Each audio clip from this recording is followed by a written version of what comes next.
Hello and welcome to the call. I'm Parmdeep Vadesha. I'm a full-time property investor in Leicester in the East Midlands. I run a development company, a rental portfolio, and I'm a partner in a letting agency locally. I love to share what I've learned in property, so alongside my property business, I've also been running workshops since 2003. I've spoken to over 10,000 different people at my educational workshops and seminars all over the UK, and I've also written a best-selling course on finding below market value properties. Now, today I'm really pleased because I'm talking to a very good friend of mine. His name's John Paul, and he runs a business called the Castledene Group. They have a large portfolio of property that they manage up in the north of England. And John Paul, are you there? Are you well? Hi, Deep. How are you doing, mate? Yeah, I'm really good, thanks. Now, we've known each other for a long time, right? It must be running on at least since 2005 or 2006. Yeah, definitely. Yeah, it's been a long time. Yeah, we've met each other originally, I think, on the forums online. So that was kind Yeah, of how I got to know you. yeah, it was on And your forum. Yeah, yeah, so one thing I've always been impressed about with you is your skill, and we're going to talk about this in just a second. But you've actually been one of those few people who've been able to take a business and systemize it really well, so it can run without being reliant on the person who set it up. Because I think a lot of people going into property want to become financially independent, mm, so their goal is, right, I'm going to just go and buy 10 or 20 or whatever many properties it's going to need, or I'm going to go and buy HMOs, I'm going to buy service departments. But what they end up doing is giving up one job to then yeah, give themselves another. You know, they just become a property manager in effect, owning some properties. So that to me is a mistake, because we don't go into this to give ourselves another job. yeah, So in a sec we'll go through that and we'll talk a bit about your story, which is really it's sad, but it also has a very very interesting twist to it, and you're yeah. able to turn a disadvantage into a great advantage. So we've got an event on the 18th and 19th of November 2017 called Underground Investors Summit, Underground Investors Charity Summit, where we're going to get successful UK property experts like John Paul. They're going to be revealing strategies that they're using in their businesses to profit in the current climate. So it's not a theoretical type of teaching, it's very much, what kind of deals are you doing? Show us your paperwork, show us how you financed it, how did you find these deals, and what's your particular niche strategy. So a whole bunch of different people are going to be sharing those strategies. Now, John Paul, tell me a bit about your background and how you got into what you're doing now. Well, it started probably about 12, 13 years ago. I started buying a couple of little local properties. I mean, my background, as we were discussing, I used to be an MMA cage fighter, so which comes in handy when you're collecting the rent. I'm joking about that. So yeah, I've always been sport mad, always been contact sport, rugby, boxing, Thai boxing. So stepping into a cage and doing that seemed a natural progression. So anyway, I bought a couple of properties. I wanted to do the cage fighting on a professional basis and turn pro, and I was in America quite a few times, and I needed somebody to manage my portfolio. I think I had about 15, 16 at the time.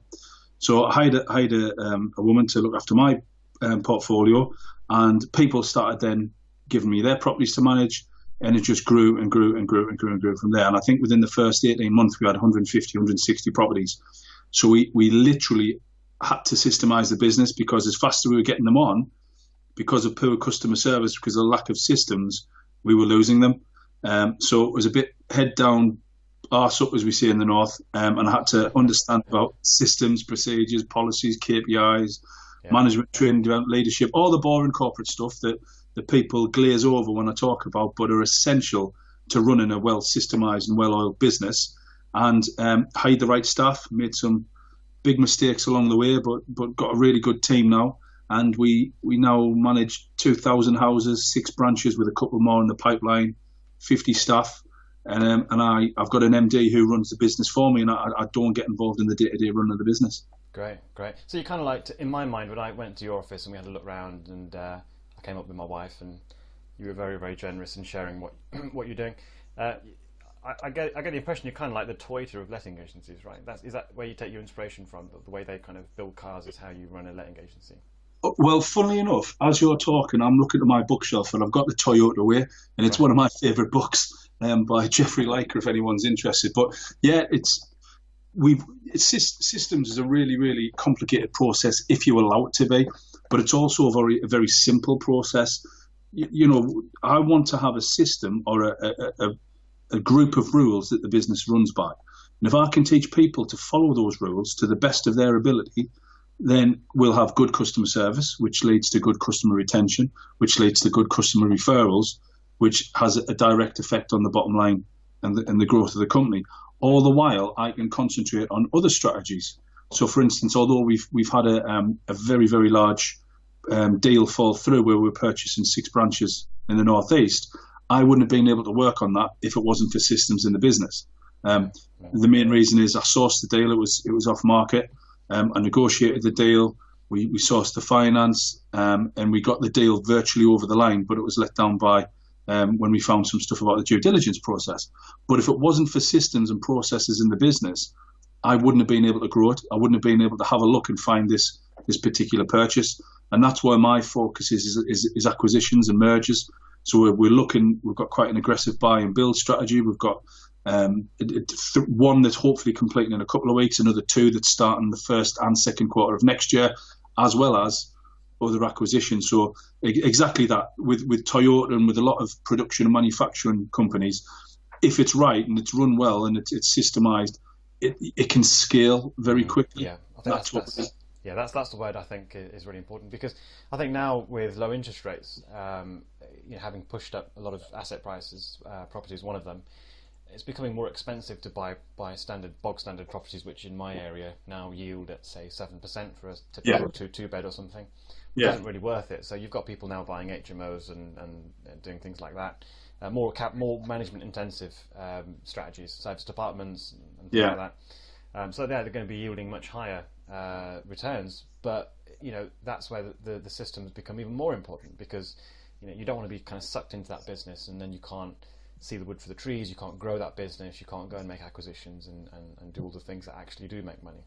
Exactly. Yeah, there's a lot of stuff being touted around now, and I'm a fan of HMOs. I've got a couple myself. Yeah. But the gross yields sound very, very appetizing. But once you start getting the nitty gritty of it, the net yields, yes, they might be better than single lets, but it's very labour intensive, and the amount of management is quite tough. So yeah, it's all about just knowing your game, having the systems to help you run your business, and just doing the basics well.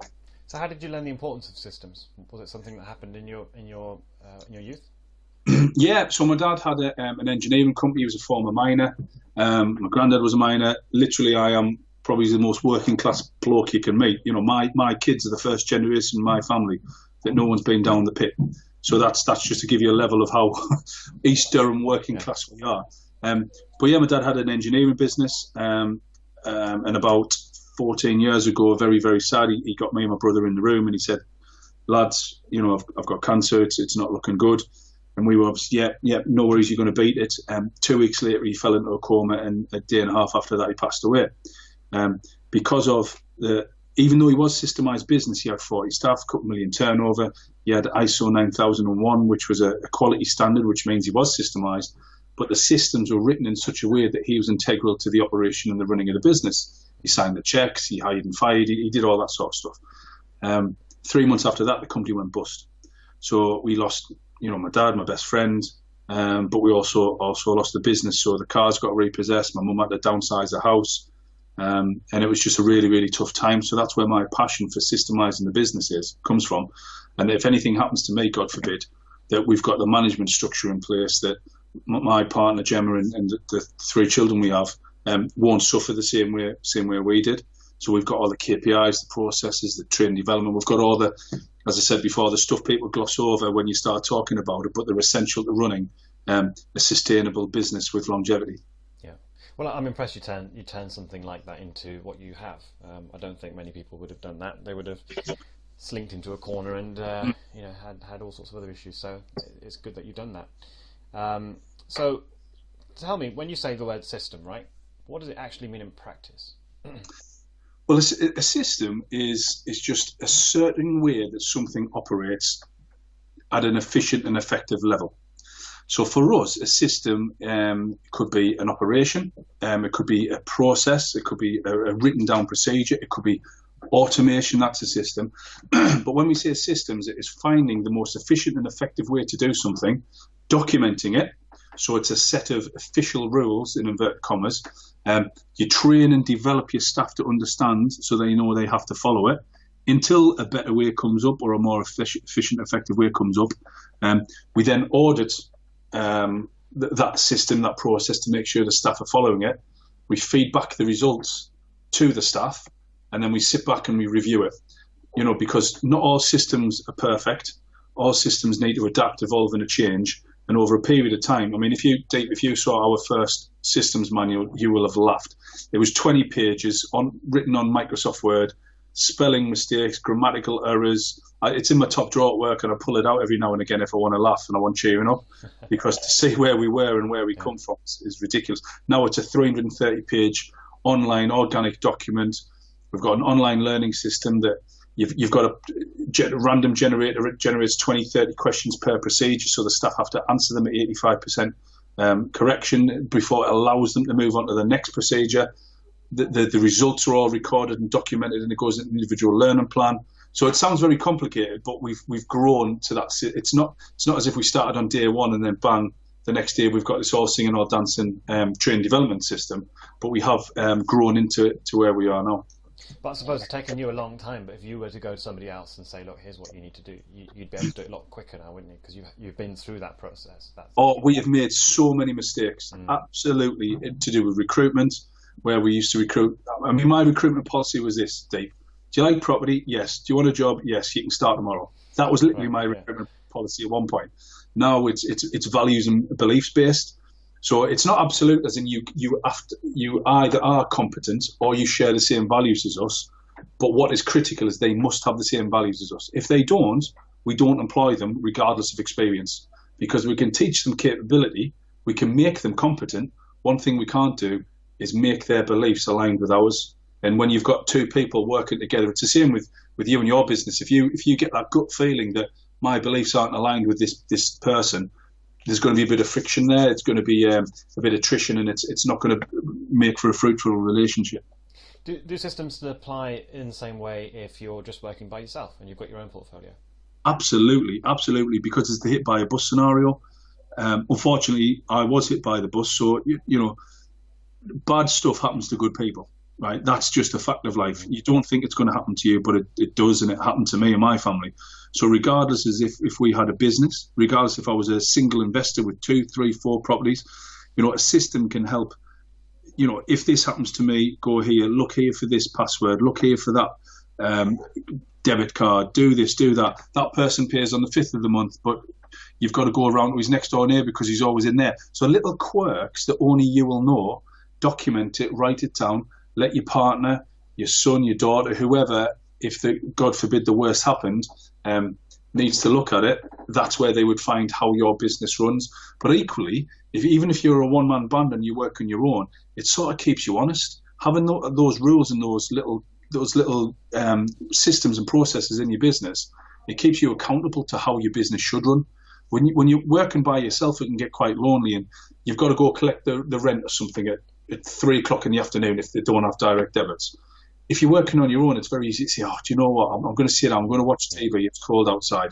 But if you've got the rules and the systems, it keeps you honest, and it's, no, I will get off my butt and I will go and collect the rent. So it's big businesses, small businesses, and everywhere in between, you need systems to run an effective business. Brilliant. So we've got this event on the 18th and 19th of November. I'd like to give something away there that I think from yourself that would be really valuable for people. Do you have something like a checklist, or do you have some really good systemization tool, anything like that we can share with the attendees?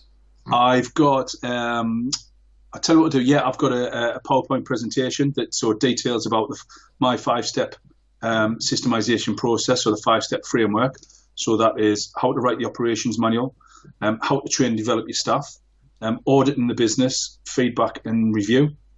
So I can give you guys that, and I'll also throw in, if you want to. I think are you holding some sort of raffle or something? We are, yeah. Yeah, I'll throw in an hour free consultation on how to systemize their business, if that's of interest to anybody. I'll be bidding for that. No, very good. Thanks, John Paul. It's really good. So, can you make the event? Are you around? I can't. I'm away. I know the dates have changed a couple of times. I could make the first couple, but this time we're going away for the weekend, me and my family. Ah, well, that's the advantage of systems, right? Yeah, it is. You go on holiday. Good point. the business is operating. So, well, thanks for sharing. And just to remind everybody, 18th and 19th of November, Heathrow, London. What you need to do is there's a link below the video. If you click on that, you'll get a bunch of free case studies you can download, and that registers you for the to hear more about the event. We'll send you some details once the tickets have been launched. If you're quick, you can get tickets worth £300 for only £97, and that's for the whole 2-day event. As I said before, it's the only event where you're going to find the top property experts revealing strategies that they're actually using in their business, just as John Paul has been mentioning a second ago. And personally, in my business, I've made a lot more money going to people like John Paul or other people I know who are really good at property, and just copying their best ideas. I don't want to go away trying to figure it all out. If he's already figured it out, just take his ideas and apply them in my business. And in fact, we were talking a second ago. Some of the things that you're doing in lettings, I'm sure I'll learn and apply that in the lettings business that me and Adam, we're partners in the business we're running in Leicester that does property management. So that's how it works, and that's the way to kind of be very efficient in the way you grow your business. So come and meet dozens of fellow property investors, people with money who can invest in your business, people who've got deals, make some great connections. 18th and 19th November 2017. Details are in the link below. Just click there and register. And John Paul, thanks for your help. Really appreciate your time, mate, and I'll see you soon. Good to speak to you. Take care, mate. Bye.